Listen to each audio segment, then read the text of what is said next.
One bright spring morning in 2023, Al Jazeera's Sudan correspondent Hiba Morgan was up early, preparing to head out on a reporting trip northwest of the capital, Khartoum.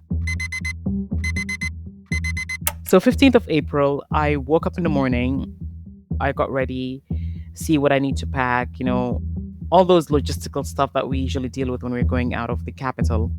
And on my way to work, I got a call from a friend who lived in the southern parts of Khartoum. He said, my family is saying that they're hearing gunshots around the sports city. There had been something in the air for months, a sense that a feud between two generals, one from the Sudanese army and the other from the paramilitary Rapid Support Forces, or RSF, was about to come to a head. But nobody could have known the scale of what was about to unfold.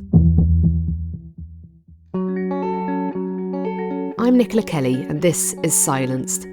Today, Sudan. With Western media outlets dubbing it a forgotten war, what role do journalists play in making sure the world doesn't look away?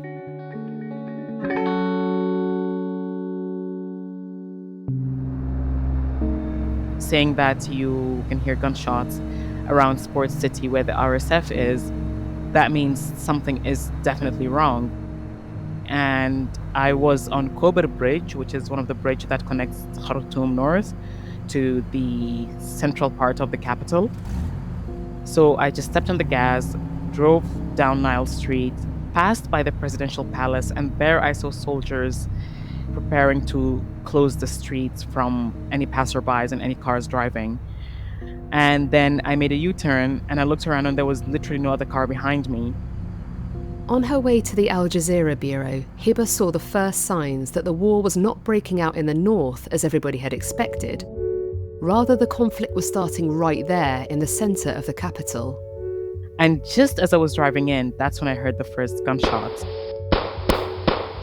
And I remember the first thing I did was call the office and I said, that trip to Merowe that we were thinking of? We don't need to think about it anymore, it's happening right here, right now. We're in the middle of it. She drove on past the Republican Palace, the official residence of the President of Sudan, which the RSF claimed it had seized. There were fighter jets overhead, rapid artillery fire, thick black smoke billowing into the air. As she entered the gates of the office, she could hear a fierce gun battle raging a short distance away. Where we were, the presidential palace was not far. The RSF headquarters were also not far. And we realized, oh my God, we're caught up in the middle. We're like literally in the middle of it. It's like one side there's the RSF and the other side there's the army. And this little no man's land, that's where we're standing. And it was insane. We begin with some breaking news coming in from Sudan, where we're getting reports of heavy gunfire across the capital. Tensions have been rising in recent days. Just 10 minutes after reaching the bureau, Hiba went live on air. Let's go straight to Hiba Morgan, who joins us live from there. So, Hiba, tell us what's the situation right now with the fighting. We're hearing gunfire in the capital here, Khartoum, near the vicinity of the presidential palace and other parts of the capital as well. So lots of confusion here with regards to what is happening at the moment. I remember just rushing and we stood on this terrace of the building and we thought, this is the best place to get all the sounds. And in hindsight, that was not the smartest decision, because we could hear the bullets flying by. We heard the first airstrikes that struck around the presidential palace. We were able to hear artillery. These were not sounds we were used to, but then we just stood up there and said, oh, this is where you get the greatest audio. Therefore, let's just stand here and go live. Lots of confusion again, Sammy, with regards to what's happening. But what people do know is that the tension between the Rapid Support Forces and the military has reached its height, with now direct confrontation between the two sides. The concern for many people really is that both sides are armed, both sides have troops stationed in various parts of the country, and should it escalate between them, yep, you can hear that. That's the sound of the gunfire just around us here in the capital, Khartoum, not far from the presidential palace. And that's the concern, Sammy, is that there will be civilian casualties in this battle between the Rapid Support Forces and the Sudanese army. Hiba, I just want to make sure you are in a safe place, because we can definitely hear the gunfire erupting around you. If you need to go and take cover, let's not keep you exposed. No. We will be all right. I guess when I disappear from the screen, that's when you should be concerned.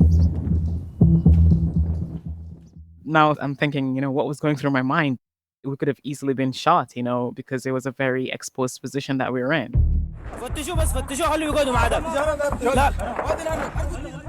As the clashes intensified, she and her cameraman were forced to seek shelter in the basement downstairs.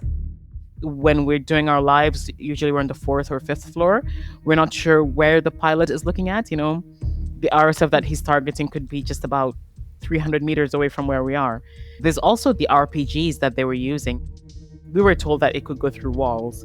So there were times, where it would get really surreal. But yeah, the basement has always been the safest place. What was it like in those days trying to get information out? It sounds like a really chaotic and confused situation. Were you out reporting on the front lines during that time? So first of all, there was no front line. It was chaos. It was utter chaos. But in terms of information, I think because of the chaos, whoever you called would tell you the information based on what's happening in their territory, in their districts. And when we speak about it on air, somebody else would message and say, hey, is it true? Can I use that road? And then I would ask them, where are you? And what's the situation like? And how can you get out? So that's how we got our information. People would talk to you in the sense of relaying what's happening, but they also wanted to know where the safe route was. How do they get out of their districts? How do they get out of their neighborhood? So the flow of information, I wouldn't say it was difficult, but verifying it was the other question. The conflict started when the power-sharing agreement between the head of the Sudanese armed forces and his deputy, who was also the head of the RSF, collapsed, leaving these two warring factions wrestling for control of the country. The consequences of this deadly power struggle is something that has largely fallen on ordinary Sudanese citizens. It's also been dangerous for journalists like Hiba, who've been covering the conflict. Ensuring their own safety has been almost impossible. Early on in the war, when Hiba and her colleagues would leave their office, they'd have to contend with snipers on the highest buildings and multiple explosions. If Hiba and her cameraman attempted to go to the presidential palace with the RSF, the army would shoot at them. But if they went with the army, the RSF would shoot. Reporting from on the ground became more and more difficult, so they had to get creative about verifying information. Now, again, like I said, the front line was very blurry. We had no idea who controlled what. The army would say, we regained control of the presidential palace. Then the RSF would say, no, they didn't. So the best way to do that was, stand on the 16th floor, look at the view, and then when the army aircraft comes and bombs around the presidential palace, that's how we concluded, yep, it's not under your control. It sounds as though amid the chaos it was nigh on impossible to plan where to go, who to speak to, or how to cover what was going on. How do you make those kinds of decisions when the situation is so unclear and it's changing so rapidly? So the first few days, we couldn't go anywhere. And then eventually, we started going around and visiting the hospitals, speaking to doctors and medics, trying to understand how bad the situation is in terms of people who've been injured, in terms of the death toll from the airstrikes, the death toll from the artillery strikes, where are they mostly coming from? What's the biggest concerns? There were checkpoints, initially there weren't, but then as the army started advancing, checkpoints started showing up. And sometimes you got questioned on who we are, where we're going. So I don't know if you heard that, but that's an artillery that just struck. But yeah, that's what we did. We tried to maintain as much normalcy as we could. There are times where it would be difficult. I would see the cameraman starting to get frustrated for no reason or what looked like no reason. And then, I would try to be the stronger one. And then he would realize that, no, I'm not sure if you heard that. That was a bit louder. Yeah, I did hear that one. Yeah. So that's an artillery. Are you safe where you are? Yes, I am. We're used to it, actually. This was, for Hiba and her colleagues, the new normal. Gunfire going off behind them during an interview, explosions near their home. How do you adapt to that kind of reality, knowing that you and your loved ones face imminent danger every moment of the day? For Hiba, it was about trying to find some kind of balance, some kind of distance to what they were experiencing. There's this little street where, there were nurseries for plants, and sometimes we just walk there in the evening, a bunch of us from the office, from the other Al Jazeera team as well, the Arabic and the Mubashir teams. And it would be something, just a bit of normalcy. And then we would see something red overhead, it's those little surface-to-air missiles that they fire. And then you'd remember, oh, things are not normal. Maybe I should get back in because, what goes up does come down. But yeah, so we tried to maintain as much normalcy as we could. It was hard.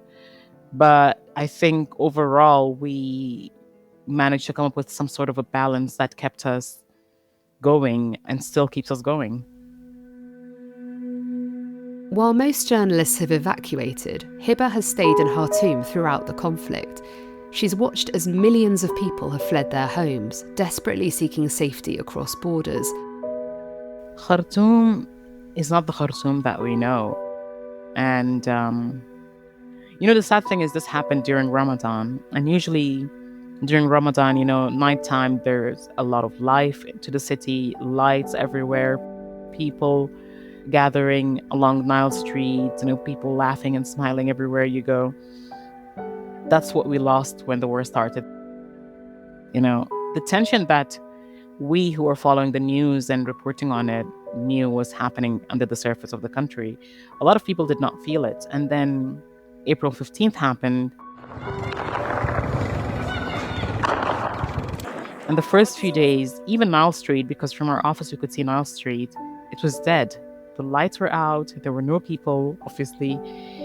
Throughout the night, you can hear the sounds of gunfire and airstrikes. It was surreal. And then as, you talk to more and more people, they keep telling you, oh, we're leaving, oh, this street is barely resided by anyone. I often think, I'm a print reporter, and I often think, I wonder with TV journalists in particular, because it's so visual, of course, it's so visual a medium, that you're kind of looking at things with such fine detail that it must be so vivid in your mind, like what you're seeing. Well, yeah, it is. And sometimes we try to block it out. I'm not going to lie. At least I try to block it out. And I try to think of it as this is just something you're doing for the sake of work. Don't look into it. Don't memorize it.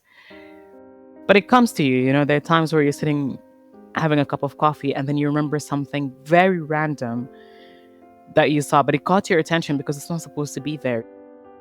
I remember I went to one of the houses and it's like completely turned upside down. It was turned into a medical facility and there were bandages soaked with blood and everything was just so chaotic.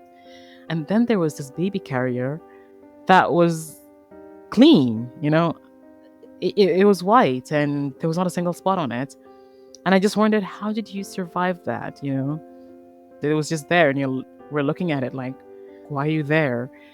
I remember the cameraman's first reaction was, what did they do to the baby? Because you would assume that there was a baby on it up until like the last minute because of how clean it was. But then when you look around the house, like plates on the bed, dried bread on the floor, everything is like, I don't know, you don't know.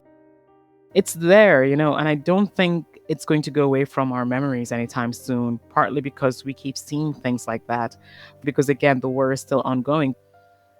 But I don't think we should forget about it. I think one of the reasons why Sudan keeps going through conflicts is that we keep forgetting what happened, or a lot of people haven't lived through conflicts in Sudan. I think the fact that this conflict is wider than any previous conflict before in the country ought to give people a sense of what the country has been through in the past, and the fact that there needs to be a serious reckoning between the people and their leaders on where this country is headed to.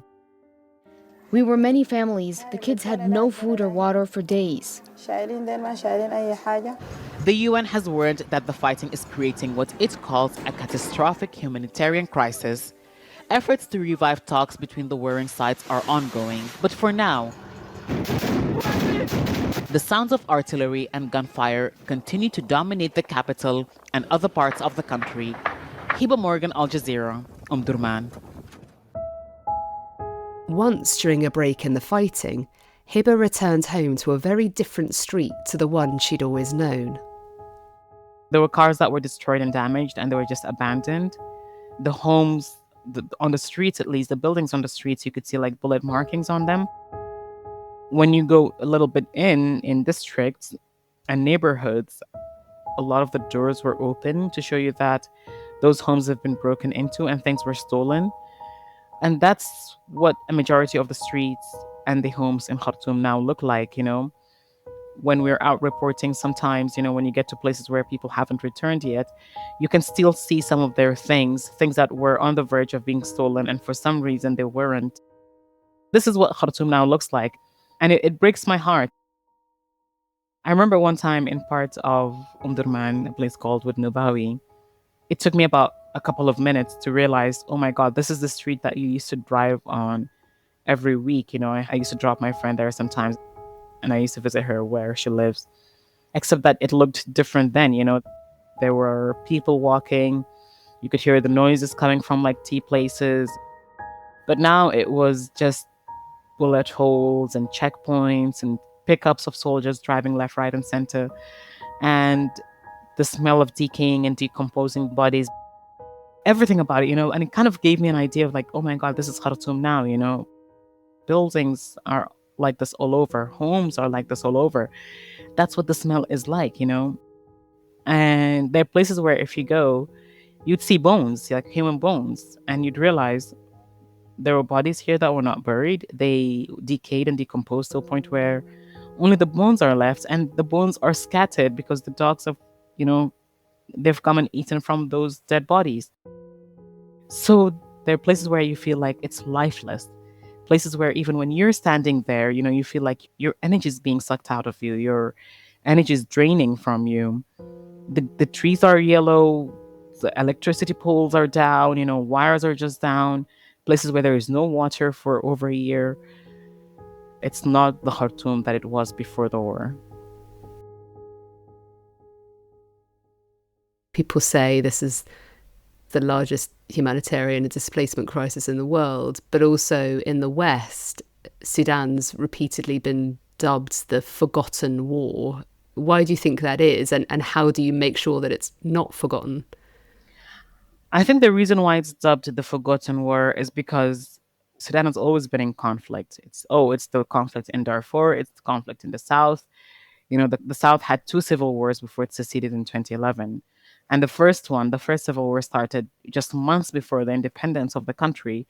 So imagine reading headlines and it's like, oh, Sudan conflict, Sudan conflict. I don't think it's forgotten as much as it's ignored. It's like you've seen the 2 words, Sudan and conflict, in a sentence so often that for a lot of people, it's become the norm. So what we try to do is we try to get the human story out. We try to make the person who we're talking about or the story that we're talking about as human as possible so that those who are watching it and listening to it can relate in terms of, people who've abandoned their homes and who were forced to abandon their homes. So that's what we're trying to do, to make people wake up to the story. And the idea is that if you feel the story, you're bound to talk to your friends about it, to your relatives about it, talk about it over dinner, and spread the word. And that's the hope that we have right now, is that, that our story can touch at least a single heart, just enough for that person to go share it out with another person and just widen the awareness a little bit to make sure that it's not a forgotten crisis, but it's also not an ignored one. It's almost impossible to imagine what day-to-day life must be like for somebody still in Sudan. Massacres, sexual violence, starvation leading to famine, bones in the street. It's estimated that as many as 150,000 people have died. Another genocide now threatens the western region of Darfur, where a series of war crimes were committed 2 decades ago. For a journalist bearing witness to these atrocities, the sights, the smells, the sounds are even more difficult to push aside.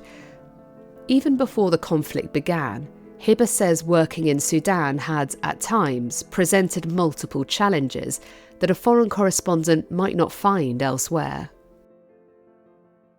So Sudan has never been on top of the list when it comes to press freedom. In fact, you'll always find it somewhere in the bottom. And this is before the conflict. There's always been restrictions. Now, with the conflict, a lot of journalists were threatened, a lot of journalists were hit, a lot of journalists were not able to carry out their work because of the threats to their lives. So they had to either self censor or just completely leave their field. So wherever Sudan was, and again, like I said, it was always somewhere at the bottom, it's gone down way more since this conflict started. You know, we had to hear about colleagues being killed and colleagues being threatened with their lives, being beaten to near death. Right now, we need to get a permit every single time we're stepping out. That was not there before. And we're talking about the military here. It restricts your work. If you see someone walking towards you with a gun, you can't carry out your job easily. And that does raise fears amongst journalists. And because this is now an active war zone, what little freedom we had before the war, that's almost gone down to zero. And she says both the RSF and the Sudanese Armed Forces, or SAF, have been responsible for assaulting and intimidating journalists as they carry out their work. And the reason why both sides have harassed journalists, usually it comes down to, oh, you're a journalist, therefore you're an enemy, automatically. And then if you try to defend yourself or explain yourself, you get assaulted. So far, most of the reports have come from areas under RSF. With the SAF, you get put in prison or you get detained at least. But with the RSF, it's severe beatings from the moment they know that you're a journalist. So both sides have committed their fair share of crimes against journalists, but there are still people here on the ground. They still continue. They deal with the assaults and the harassment, and they keep going and keep reporting as much as they can. And to think that, in many cases, the only trigger is the sentence, "I'm a journalist," is heartbreaking. Now, more than a year into the war, 9 million people have fled their homes. Most are internally displaced, but growing numbers have crossed borders into South Sudan, Chad, Egypt, Ethiopia, the Central African Republic, and elsewhere. Journalists too have had to escape the country. In Khartoum, only a dozen reporters remain. Now, because of how little it is, or how few we are in the capital, a lot of things are being missed. Al Jazeera English, for example, is the only English-speaking media house in the capital. So we cannot be everywhere all the time. We can only be at a specific place at a specific time. We have to try to dig for information as much as we can and verify it as much as we can before we put it out. But there are places that we can't access because of, movement. It's moving from a territory that's under the control of one specific force to a territory that is under the control of the other force. And once you cross territories, usually you're viewed with suspicion and you get subjected to arrest, torture, and harassment. So as a result, because there's restriction in movements, there is no respect for media freedom and for journalists and press freedom. Trying to explain that you're a journalist and that you just intend to report on what's happening, you have no intention of bugging the other side or trying to, as they would say, spy on them to get information. They don't understand that. Most of them don't. They have to vet you over and over again. And that makes you miss a lot. The very real concern now is of the unknown, not knowing what a future Sudan might look like. Might it, as some fear, be wiped off the map? Or could the country's youth bring about a resurgence, as we saw only 5 years ago? They call themselves the Night Revolutionaries, Sudanese who come after sunset to join the thousands outside the military headquarters. They joined the sit-in, which is now in its second month. In 2019, a coup took place, which led to the Sudanese armed forces overthrowing President Omar al-Bashir. It was a moment of hope that popular protests could bring about change in Sudan. Sudan's future will be beautiful. People will be united like never before. This is what Sudan's future looks like, and I'm happy to be part of it. The war may give this grim painting that, Sudan's going to be divided, that, a lot of people are going to die, there will be famine. We're going to see people dying at the border. People who have left will not be able to return anytime soon. People will be targeted based on their political affiliations. We all know that. So that's going to be there. There's no doubt about that. But there's also the fact that, there are people who are going to stand up to it. Even if it's one person, it gives you hope that we know it's going to be bad, but we know that there's going to be some people, some youth, some Sudanese who are going to fight that with everything that they have. And eventually, they may be able to rise once again, just like they did in 2019. Yeah, it must feel like such a marked difference now from 2019. It is. It definitely is.